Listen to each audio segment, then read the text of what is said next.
Welcome back. You're watching HFO-TV. HFO-TV is co-sponsored by the construction, repair, and restoration firm J.R. Johnson, the real estate law firm Baljanik LLP, the tax deferral accommodator Butler Exchange Group, the mortgage banking firm Gantry Incorporated, and forensic building consultants providing building structural science services. Welcome back to HFO TV. I'm Greg Frick, partner at HFO Investment Real Estate. And today we have with us Doug Klotz and Luke Norman of Portland Neighbors Welcome. Thank you both for taking the time.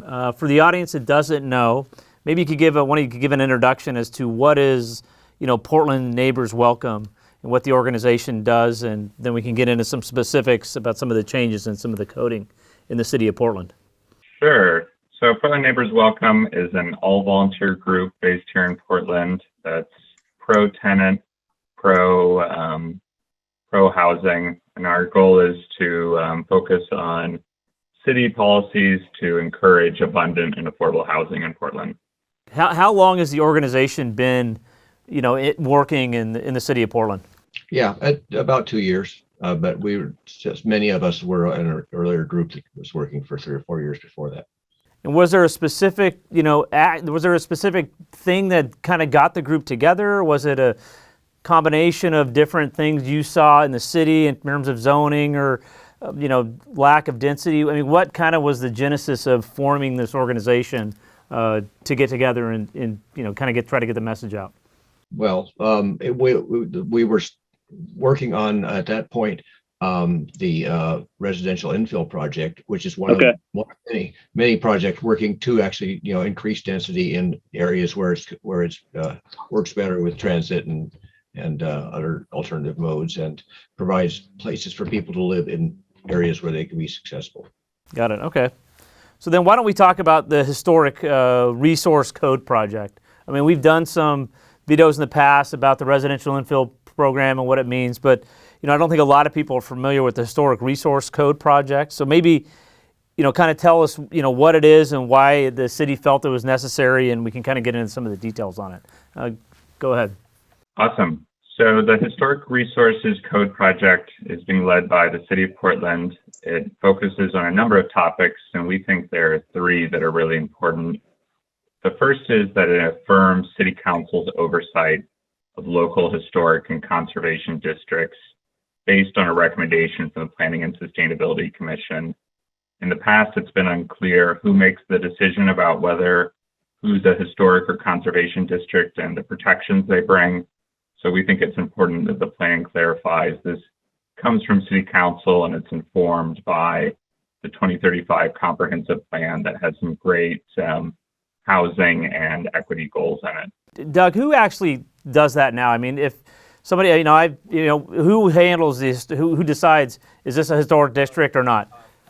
Actually, this hasn't. Any new districts haven't occurred in 10 or 15 years. So it's a little, the institutional memory is lacking, but apparently it is the Planning and Sustainability Commission making a recommendation to City Council, and the council makes a decision. And this is affirmed in the current document, which says that yes, indeed, it is the Planning and Sustainability Commission which recommends it to council, and council makes a decision. And can neighborhoods go ahead and do their own if they want to try to become a historic district, or is that something different? Well, there's 2 types, right? There's city historic districts, there's a conservation district and historic district. There's also the National Register district process, which is completely outside the city. It's a federally formed district where a small group of neighbors can propose such a district, and only if more than 50% of the neighbors oppose it does it not go through.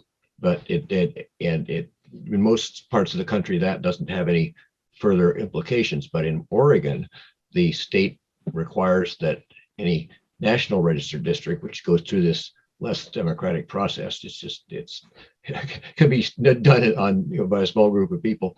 The state of Oregon requires that any district that's formed, the city that it's in has to afford it certain protections. So which are at this point protections for demolition and review of remodeling. So that system's unique to the state of Oregon in terms of how we look at historic districts, which, as you said, maybe are not the most democratic way to a neighborhood to get in there. So Right. Yeah. That's the National Register districts. I mean, part of the point of this, as Luke will probably get into, is we're looking at the city designated districts, which are separate. Okay. So Luke, maybe talk a little bit about the city designated districts. I mean, I think we're familiar with the National Registry. I've been involved in some neighborhoods that have tried to do that, and I'm sometimes a little unclear as to the reason why. I think I know why they want to try to do it, but I wonder sometimes when it's like you said, it's 50. I think it has to be 51% of the people have to say no to keep it from going in. So it's kind of a weird process. But maybe let's talk a little bit about the city one specifically. Yeah, so I think that's a great point. Right now, like Doug mentioned, what neighborhoods do is they work on this National Register district. It excludes the voice of anyone who doesn't own property in the district. So if you're a tenant who lives there, if you're somebody who lives across the street, you don't have a say. And so what the plan does is it really de-emphasizes and separates the National Register districts from the local historic and conservation districts. And part of the goal is to encourage neighborhoods to go through the local process, because that goes through city council. It gives an opportunity for other neighbors to have a say. It gives an opportunity for people who rent to have a say. And so we think that the National Register District, it's sort of a federal process. It shouldn't be giving these local powers to protect demolition. And that's sort of what the plan sets up. Got it. Okay. And so is this is something you're doing on the city level to kind of change within the state of Oregon, and you kind of leave the federal program on its own, but maybe you're stopping the the control that can have on the zoning locally. Right. And the city is also trying to get that state regulation changed so that it doesn't do what it's doing now. But that's a state lobbying level. Gotcha. Okay. So what's your position on this project? That we got to give more local control and take it out of, I guess like you said, a small group of owners or something like that in terms of this historic district. Right. And one of the strategy, that is to make the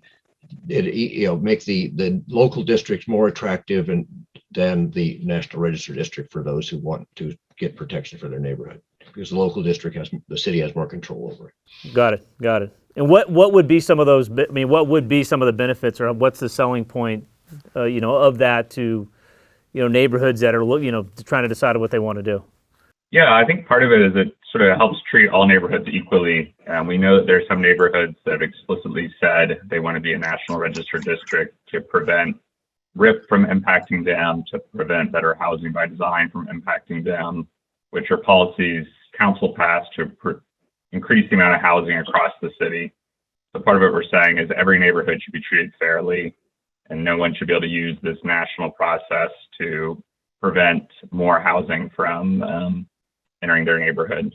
And what has been and so again, you're doing this on the local level, starting in the city. Do you have to also do this on the state level as well and change something within the state of Oregon? Or is it, once you give kind of city of Portland jurisdiction on that supersedes what's going on with the state, or you kind of do one level at a time? Well, yes. I mean, that the state legislation that requires cities to offer those protections would need to be changed to make any changes in that. Although the state regulation says that cities must offer demolition review and balance the demolition with other comprehensive plan goals of the city.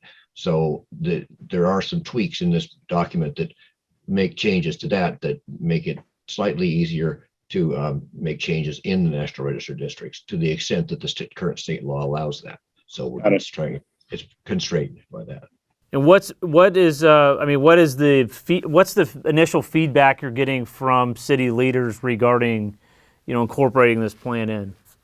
Yeah, so that's a great question. I think there's a lot of interest. I think there's a lot to take in the plan. So a lot of our work is just talking through with city leaders to make sure they're aware of all the changes. I I think there's a lot of energy in some of what the plan sets up, the future work to make our landmarks more diverse, to make sure that our districts aren't being used to prevent housing, especially affordable housing, from being built. And so in terms of the timing of this, is this going through now? Where are we in the process of, of this historic, the district or the Historic Resource Code project? Is it in review? Is it in committee? Are we looking at amendments now? Kind of shine some light on that, and then we can, kind of let people know if they want to get involved. There is it goes before City Council on November 3rd. Correct me, Luke, if I'm wrong on that, but November 3rd. Okay. At 2 p.m. Actually, today City Council is having a work session on this, wherein staff talk to the City Council members. Although their staff, the council staff have been working on this before.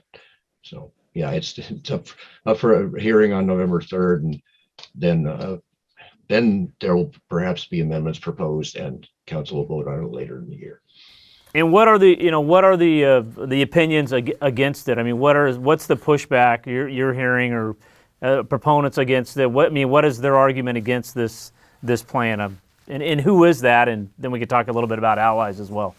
Well, there's a Restore Oregon, which is a preservation organization, and they have come up with I just got a link to it the other day, a Portland Tomorrow group. So they're saying how we need to preserve everything so it will be a good tourist destination, and that's basically they're opposed to most of the changes.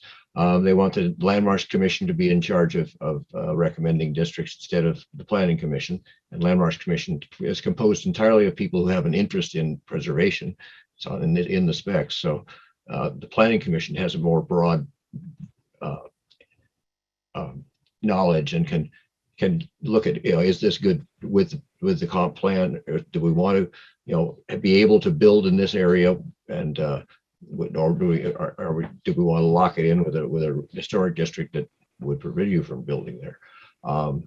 So the folks that are opposing it have it's the arguments you would expect. We want to preserve all our neighborhoods and our business districts, and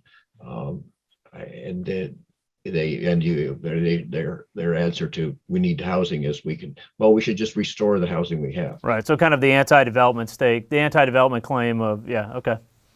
And who are some of the allies or groups that are behind this as well? Can maybe shine some light on that. Yeah, so we've been having conversations with affordable housing developers who have worked in historic districts.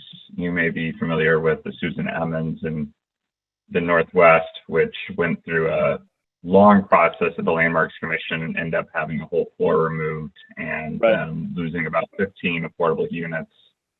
So affordable developers, like all developers, want more certainty, and they want to be able to develop in these districts that are often some of the closest in areas with the best access to jobs and transit.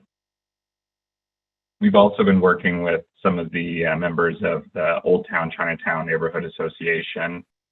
You may be familiar with some of the projects like the new Omni or Block 33 that went before the Landmarks Commission, and there was so much uncertainty about what could be built that nothing was. And Block 33 is now this huge parking lot, or continues to be this huge parking lot in Old Town Chinatown that could have been hundreds of housing units, retail, but because of the uncertainty and not knowing whether the Landmarks Commission would approve a project at the size it's proposed, that project hasn't moved forward. Got it. And then kind of what I mean, because I've had this discussion all the time. I mean, I live in a neighborhood that's trying to become a historic district, and we have this discussion about density and all that. I mean, and I always tell the key is trying to get single family home owners on board for density, and everybody says they want affordable housing.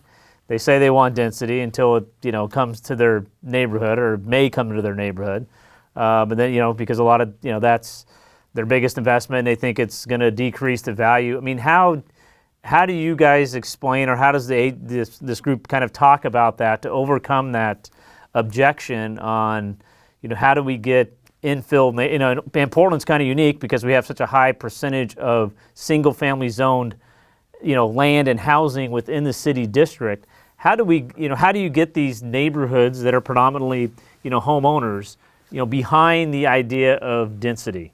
That's going to be better for the city long term. It's going to be better for your kids or grandkids. But I mean, kind of what is your argument, or what is that case when you're having a glass of wine with somebody and they say, I want my neighborhood to be a historical district, and because I think it's historic, but in the back of my mind, it's really because they think everything's going to get torn down or something of that nature.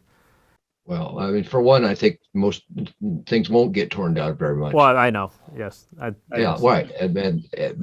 They may not buy that argument, but a large house in Irvington, is probably going to stay that way, but they might put an ADU in the backyard, or they might convert the garage. But it's not going to change the look of it very much. But the other argument is for that the 50% of the residents of Portland who are renters would like to have some places to live, and then the growing population.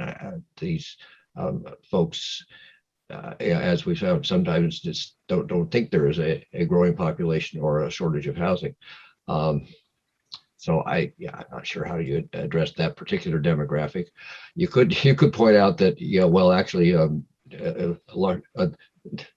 denser housing coming to your neighborhood will probably raise your property value, but that they might not buy that. So I'm not sure the best argument for that. Well, we've talked to them about just if if the city doesn't change and you continue, it's if you're not promoting growth and the ability for inclusion with different income levels, and because again, employment's going to come if things become unaffordable and unattainable. Other cities are going to grab those jobs, and what comes, what follows. And I'll tell people all the time, you love all the restaurants, you love all that, but single family is not enough to support that. And the reason why that works is because you've got a combination of home ownership and renters and some density. And so, you like the benefits of the density, but you don't want, whatever you want to say, the negatives from your perspective. There has to be a little give and take. But as you said, I think maybe taking some of the local control out and giving it to something more of a broader picture to the whole, looking at the benefit or the effect of the whole city as opposed to these little pockets, I think is a better way to go. Oh, just Greg, to your point, if you're talking to somebody and you're talking with them with their kids, today their kids would probably be unlikely to buy a single family home, or if they're able to buy it, it would be, out of the numbers in East Portland. So I think part of this argument is a little bit of a selfish one, that if you want your kids to be able to buy and live in your neighborhood, we need duplexes, we need fourplexes, because those are something that somebody out of college, 5 years later could actually afford to buy. No, that's what I say all the time. As I'm talking to these people or as groups, and they'll say something about, don't you want to preserve? And I say, well, where do you think your grandkids are going to live? If we don't bring more housing into a city, there's not going to be a place for them to live, and there may not be jobs here because if the workers can't find a place to live close to the place of employment, other cities are going to, take those jobs or offer that, be it Austin, Salt Lake City, wherever it may be. So, your city has to evolve. Yes, everybody likes to look back and want to keep it the way it was 20, 30 years ago, but, things do evolve over time. So, and I always think it's funny because a lot of people that are against it are, have come up from somewhere else. And it's kind of I've got mine, I don't want anybody else to get that. And it's like, what if this would have been in place when you were trying to come up here, 20 years ago or something of that nature. So are there's some amendments I know that you're trying to get passed within this. Maybe shine some light on what those are. Right, I can list those. There's 4 amendments. We propose, support the project as it's proposed. Plus, we are recommending 4 amendments. One is to add to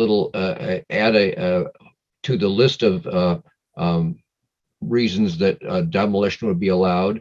Add to that if there was a history of racial covenants in that subdivision or in that area that's included in this district. So, and we know a lot of Portland neighborhoods had racial covenants that forbade, Black people and people of Asian descent from living there. So if if that's the case, that would be another reason to look at when the city is trying to approve a district or change the size of a district. So you're trying to, if there was a racial covenant in the formation of the neighborhood, then that would remove it from the historic or conservation district? It would be one of the listed considerations. It wouldn't be outright, but there's a bunch of other things in there, but this would add that. Second thing is to mandate that historic resource review can only reduce a building's height or FAR or envelope by 10%. This would still give the Landmarks Commission an ability to do a little shaping of the building, but it would at least give certainty to developers, especially affordable developers, when they come into the process, to know that the size that's allowed in the zone is not going to be reduced by more than 10%. Got it. Okay. Say the third one, change all historic resource type 3 reviews to type 2 staff reviews. So this is a significant change, and but there's support for it in the city, in city offices anyway, for changing from a hearing at the Landmarks Commission to a decision by a staffer on most historic review. It's not demolition, but it's building a new building or making modifications. So the staffer thing it's less expensive, takes less time. It can be appealed to the Landmarks Commission, but it wouldn't be always, and the decisions get done faster going through the staff. Well, our hope is that the city, there's just in terms of the whole building permit process, I think the light has now been shined on, about the how tough it is to get something through, the time and the cost, and how that equates to, delays in development, the added cost in development, just because of the inefficiencies of getting through the permit process with the city. So I think anything that can be done in regards to making that a little smoother process, I think would be should be, applauded and pushed through in any way, shape, or form. So, and we can expect the Landmarks Commission to push back because they want to have control over everything. So they would say, "What, you're taking away what are And how much control does the Landmark Commission, have within, the city in terms of, on the development side? Is it the quote, the loudest voice, the squeaky wheel? Is it, or? I think there's been a lot of awareness of the negative effects of historic districts and designations. So the Landmarks Commission is somewhat on the defensive at this point. Yeah, they're a city-appointed body that has the ability right now for any new development in a historic district. They can review it. They've got the ability to say it's too big. So they play a big role, and we think they play an important role, but we also think there's a role for staff to play. And we'd love to see the Landmarks Commission get involved in adding new landmarks, looking to diversify our landmarks, right, and move some of the building reviews to staff, similar to what happened with the design overlays project that moved more hearings to staff as well. Right. And the Fourth Amendment we had proposed was to add another criteria for demolition review in those National Register districts, where the state has a list of things you can consider, and we would add one more consideration, which is if the building is going to be replaced by a building that has more affordable units in it than what's there, which would usually be a single family house, then that is also a reason to approve demolition. Got it. And are there other cities in the United States that have gone through maybe the same, issues and have kind of come out of it the other way? Is this modeled after anywhere else? Well, no, actually, Oregon is unique, and it's the only state in the country where a National Register listing gets you automatic protections. In the rest of the country, it's just, you can put up a plaque. So this is sort of specifically an Oregon issue. Interesting. Okay. So as we're wrapping this up, I know that you brought up there's a hearing in 1st of November. We'll put up some information if people want to speak. They can submit, I'm sure, written testimony to City Council as well. That's open now, yeah. Okay, and if they want to know more about the firm, they can go to the website we've got up underneath the screen right now.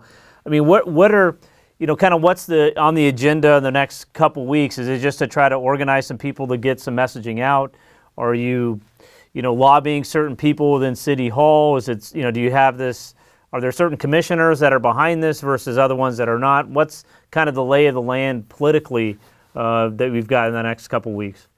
Yeah, well, I would just say to anyone who's thinking about testifying that if you've ever lived or worked or tried to develop a project in a historic or conservation district, this is really important for you. And this is an opportunity to share what's worked and what hasn't. So council is really responsive to that. And there's a big focus on encouraging more housing. And Greg, like you mentioned, trying to speed up the review process. I think as the next couple of weeks, we're going to be sharing this message of our members, with groups like this one, and then we've had conversations with council staff. We're going to continue to talk to them and try to figure out what are the right amendments to bring. It's also really important that this project is passed of funding for additional studies, looking at the size of our districts, figuring out whether they're the right size, whether they should be changed, bringing in money to diversify our landmarks, which right now really preserve the history of white men. And we think there's a lot of other histories in our city that should be preserved, and council should fund that work. And at the same time, perhaps reduce the emphasis on those districts that are memorializing the work of white men. So. Right. Maybe we can have the Landmark Commission focus on that and get out of the anti-development world. Maybe a good, yes. Well, thank you guys both for taking the time. It's very informative, and again, we'll make sure this information gets out because, as we talked about before, it's, if the cities, you've got to promote housing and density. It's just, it's the way it's been forever, and you cannot, keep putting up roadblocks because then again, you can't have affordable housing. And like I said, everybody says they want affordable housing, but then they want affordable housing, they don't want density, and they don't want urban sprawl. You can't have all three. Something's got to give there, and so. I applaud you both for, taking this cause up, and wish you guys success here in the next couple weeks with the city, and we'll get this information out. And we'll see you again next time on HFO-TV. Thank you. Our entire office specializes in multifamily real estate, making HFO the largest multifamily brokerage in the Pacific Northwest. Your success is our passion. Build your legacy with HFO. Call 503-241-5541 or visit our website at hfore.com for more information.